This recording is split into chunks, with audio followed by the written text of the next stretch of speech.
noble ones. What a surprise! I didn't know you were here waiting for me. That is great. In fact, how did you manage to get in my home? Where did I leave my spare keys? I have just come back from the gym because, mind you, I actually go to the gym 5 times a week, and then I have a full-time job and I upload daily. How the heck I managed to do that, I have no idea. I don't think there is an actual scientific explanation. It belongs to the realm of mysticism. But as you could find out from the title of this video, today we're going to talk about the Kanabō, very interesting anti-armor weapon belonging to feudal Japan.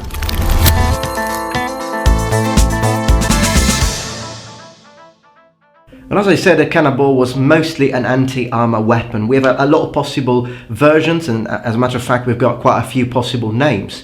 Kanabō is one, Kanasaibo is another one, Konsaibo, Tetsubo. Now what basically is, it's a blunt weapon that samurai used during, as I said, feudal Japan, most likely invented during the period of North and South courts. It has a similar shape to that of a baseball bat, but the dimensions vary enormously, from a one-handed weapon to a two-handed weapon as long as a man. It could be made entirely of hard wood, could be made entirely of iron, or simply have the top ends sheathed in iron. Normally, Kanabō have iron spikes or knobs, but if neither spikes nor knobs are present, then it would be more appropriate to talk about a kanemuchi or a aribo. The shape also varies. Some are straight all the way, while others have a heavier and larger top, tapering towards the handle, becoming more slender. Side note! Holy mother of Dovahkiin! Now this side note is a little bit of a mini rant because honestly it's beyond me how people in the comment section, like, I love the fact that you comment, you know, of course, because it's a great thing, but sometimes, you know, it puzzles me, and it's really bizarre how it doesn't matter what I talk about. I might be talking about the imperial times of Rome, I might talk about medieval European knights, and I might talk about monastic life, I might talk about ancient Japanese mythology. It doesn't matter. People still will talk about my hair and my beard. He has got split ends. No, he doesn't have split ends. Yes, he does. No, he doesn't. He never brushes his hair. Yes, he said he brushes his hair every day. No, he doesn't. Yes, he does. His hair is disgusting. He should cut it. No, he shouldn't. His hair is fantastic. Mate, I've just made a video to tell you how the Romans cleaned their armors after squeezing oranges with their teeth in enemy territory, and you talk about my hair. And it's ever so funny when they actually start talking about my beard, because if I shave, I've tried it. If I shave my beard but just leave my mustache and a little bit of goatee, just like in this picture here, they tell me I look like D'Artagnan. But if I actually let my beard grow, they tell me I look like Jesus Christ. And if I actually shave my entire beard, they tell me I look like my sister. And I have no sister. Wait. What? Although I have to say that the Jesus Christ situation actually doesn't really work anymore. It used to work when my hair was this long, but now that it's this long, I look more like a singer from a metal band. The Metaltron.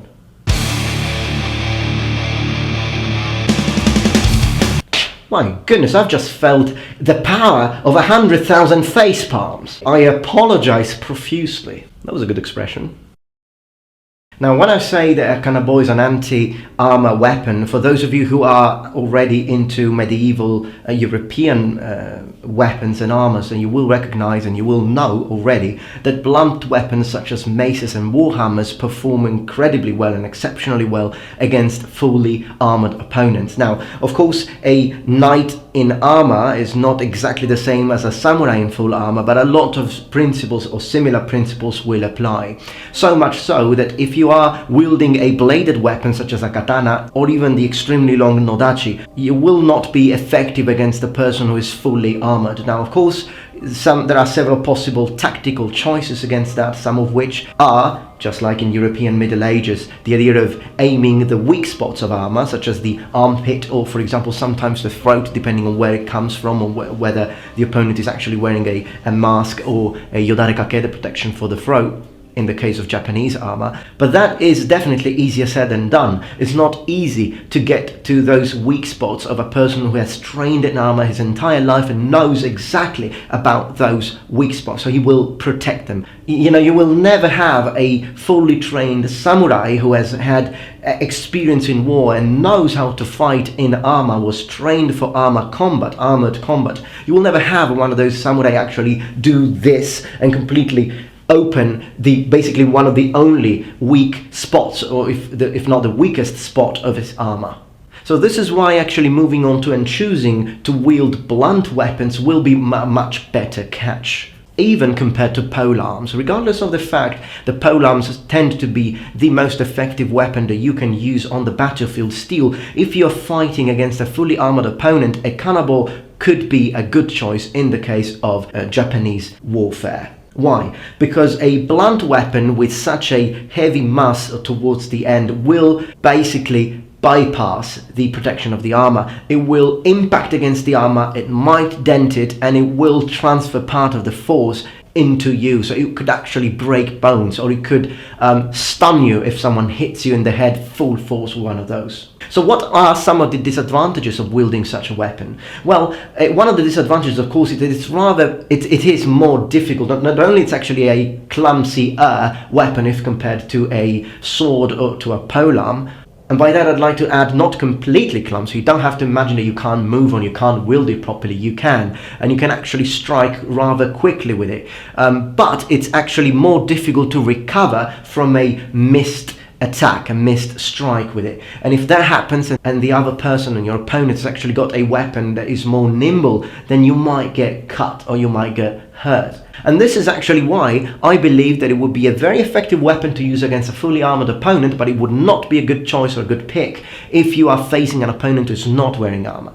In that case, in a sort of duel situation, then it would be much better to wield either a katana or a pole weapon, which would actually be the best option. So in that case, I think if you don't have range, so you can't actually use a bow, which would be, or tanegashima teppo, if you can't do that, then probably the second best weapon will be a polearm like naginata or yari. If you don't have that, or you've lost it, for example, then the best choice would be your katana. In close quarter combat situation, it would be a much better choice than a Kanabō. But if your opponent is in full armor, there is no reason for using a katana if you have a Kanabō. One interesting point I'd like to bring up, however, is the fact that Kanabō can have some psychological aspect because of how imposing they look. So much so that they actually became, in popular mythology, in Japanese mythology, the favored weapon of the Oni, the demons of Japanese mythology.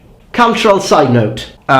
Oni is basically a Japanese demon, although it can also be understood as an augury, for example, or a troll if compared to Western mythology. The concept of the Oni, however, has evolved with time, as originally was closer to a disembodied or incorporeal spirit, most of the times malevolent. So it would be closer to the concept of yokai or ayakashi, or even the mononoke, the vengeful spirits. But as time passes and Japan gets more influenced by Buddhist mythology, then the concept of the Oni becomes that of a physical being, so much so as to represent a very brute sort of creature with red skin.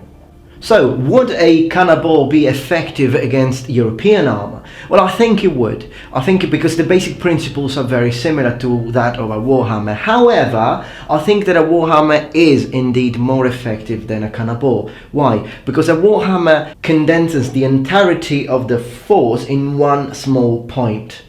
Again, another interesting point I'd like to bring up about Kanabō is that yes, it is an anti-armor weapon, but it was also used as an anti-cavalry weapon, believe it or not, as it is reported it was sometimes used to break the legs of the horses. As my personal preference, I think I would prefer an odachi as an anti-cavalry weapon rather than a Kanabō, if not an actual naginata. But of course, that's just personal preference.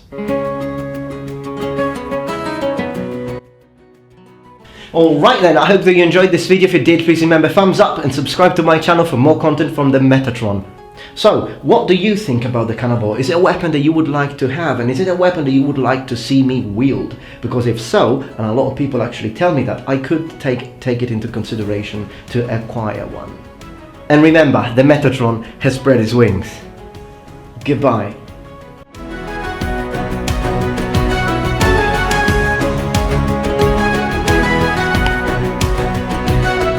Dry slap!